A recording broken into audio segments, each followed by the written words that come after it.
Chers amis, bonjour. Nous sommes le dimanche 5 janvier 2024. Il est 10h30. Quelques news de l'Arménie, de l'Artsakh et de la diaspora arménienne.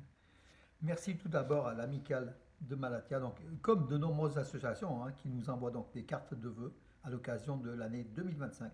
Donc regardez le logo qui est la capitale de l'abricot, Malatya, qui est une des provinces d'Arménie occidentale, aujourd'hui occupée par la Turquie bien évidemment. Merci Khosrow Iliozer, le président d'Amicale des Arméniens de Malatya de Valence, pour cette carte de vœux.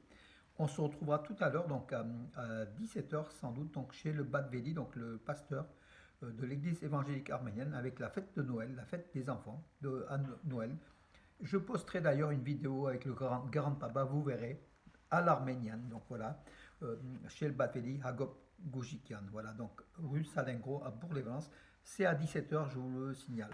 Et puis une nouvelle fois, donc, cette revue, donc le trimestriel hors série de février de décembre à février 2025, décembre 2024 à février 2025, hors série, donc sur les chrétiens d'Orient, avec de nombreuses pages sur les Arméniens. Pratiquement à chaque page, pratiquement on parle des Arméniens, mes amis. C'est assez extraordinaire. Puis cette carte, regardez, de l'Arménie en fait. Voilà, des routes je pense de l'exode, du génocide des Arméniens, puisque le thème est aussi le génocide des Arméniens. Je vous l'ai déjà montré, mais en tout cas, comment dirais-je, si vous avez le temps aujourd'hui, donc dans les bureaux de tabac, les kiosques, prenez-le. Vous ne le regretterez pas, mes amis, c'est vraiment une merveille, une mine d'informations sur ces chrétiens d'Orient, nos amis donc maronites, nos amis éthiopiens, nos amis coptes, nos amis assyro-chaldéens, nos amis grecs, que dire mes amis, donc beaucoup des Syriaques, les chrétiens d'Orient, tout simplement, dont les Arméniens qui forment une partie importante de cette famille, de cette famille des chrétiens d'Orient. Et puis avant de développer l'actualité, je tenais à remercier à tous mes lecteurs, nos lecteurs, des milliers de lecteurs. Vous savez, donc j'écris tous les jours sur le site des Nouvelles d'Arménie, magazine arménews.com, qui est le site le plus fréquenté, le site arménien le plus fréquenté en Europe occidentale et même peut-être même de l'Arménie. Donc en fait, je disais qu'un article que j'avais effectué il y a 2 jours sur les avions cargo russes, les Antonov 124, qui vont faire les liens probablement avec l'Arménie, et formation de pilotes arméniens sur ces avions gros porteurs des avions cargo. L'article que j'avais posté sur Arménews, donc il y a de cela à peine 48 heures, il a été lu plus de 140 000 fois, par des 140 000 lecteurs différents. Voilà, donc c'est un record, je crois, au niveau des Nouvelles d'Arménie. On était habitué à des dizaines de milliers de lecteurs. Nouvelles d'Arménie dont les pages sont lues à peu près 400 000 fois par mois. Donc voilà, donc écoutez, j'ai déjà fait pratiquement plus du quart, j'ai pratiquement la moitié.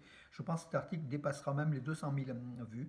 Pour vous dire l'importance du nombre de vues, c'est la propagation bien sûr de l'information arménienne aux Arméniens et aussi aux non-Arméniens, puisque Arménews est lu par des non-Arméniens, beaucoup de non-Arméniens également.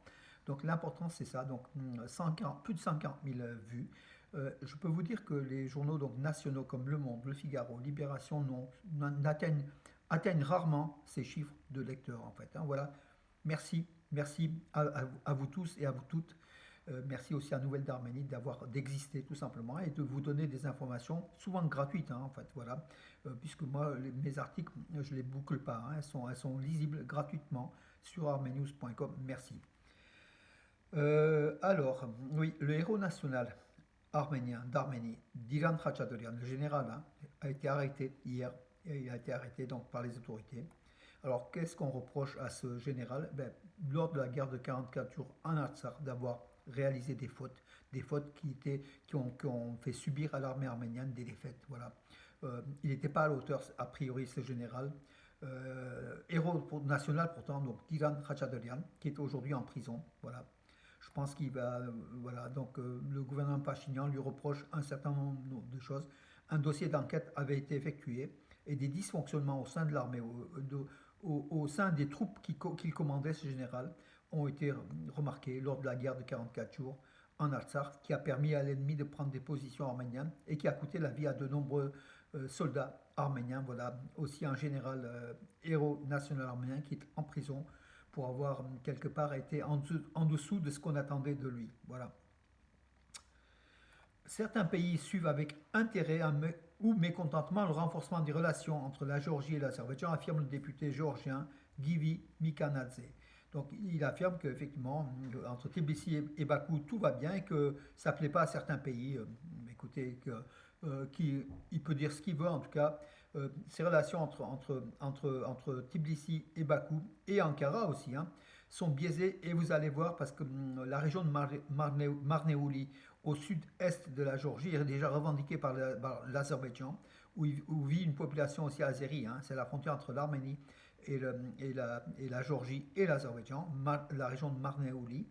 Les Géorgiens vont déguster, vont voir cette amitié avec l'Azerbaïdjan, qui est surtout un intérêt, puisque en fait, le gazoduc passe à travers donc Bakou, Tbilissi, Ceyhan, donc passe par la Géorgie. Donc l'Azerbaïdjan paye des taxes à la Géorgie, ça plaît bien sûr économiquement. La Géorgie qui se fournit aussi du gaz et du pétrole azéri, mais à terme, le monde turco-azéri est hostile à la Géorgie et la Géorgie s'en rendra bien compte. Il ne faut pas que ce député, comment dirais-je, s'en vante tout simplement. Hein. Attention à Tbilissi. Tbilissi qui s'est rapproché aussi d'Yerevan ces derniers temps, on le voit. Voilà. La Pologne, qui a pris la présidence du Conseil de l'Union européenne, hein, donc depuis le 1er janvier, entend contribuer au règlement des relations arméno-azerbaïdjanaises. Donc la Pologne qui promet de tout faire pour arriver à la paix entre l'Arménie et l'Azerbaïdjan, grâce justement à son entreprise. Hein. C'est ce qu'a indiqué le Varsovie, hein, tout simplement. Hein, voilà. Et c'est une bonne chose. La Pologne est un pays ami de l'Arménie, hein, vous le savez aussi, et qui ne veut pas la guerre au Sud-Caucase, qui veut essayer de calmer.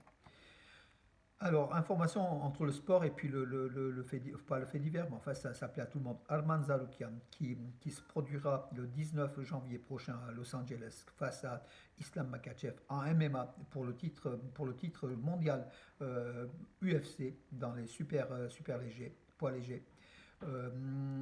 Donc il a affirmé, si je gagne la ceinture, donc la ceinture mondiale UFC, je traverserai toute la Russie à pied. Je dirai à tous les Arméniens de se mettre en rang. Je marcherai de Moscou à Khabarovsk. Khabarovsk qui se trouve de l'autre côté de la Russie, hein, en Sibérie, c'est à l'autre bout. Voilà, c'est ce qu'a déclaré Arman Saroukian dans une interview. Donc voilà, rappelons que le combat donc, aura lieu, comme j'ai dit, donc, le 19 janvier à Los Angeles, en Californie. Saroukian n'est pas favori, mais bon, il pense prendre sa revanche, puisqu'en 2019, il avait perdu sur décision des arbitres face à ce Islam Makhachev, qui est une terreur, mais l'Arménien n'est pas moins fort que ce Russe, hein, donc Dagestanais, qui concourt sous les couleurs de la Russie, hein, Makhachev. Plus de 5500 citoyens déplacés de force du Haut-Karabakh ont obtenu la citoyenneté de la République d'Arménie. C'était à fin novembre ou début décembre. Attends, c'était quelle date? Oui, 28 novembre. 6338 citoyens de l'Artsakh ont demandé la citoyenneté donc, arménienne et 4394 déplacés de force ont reçu la citoyenneté de la République d'Arménie.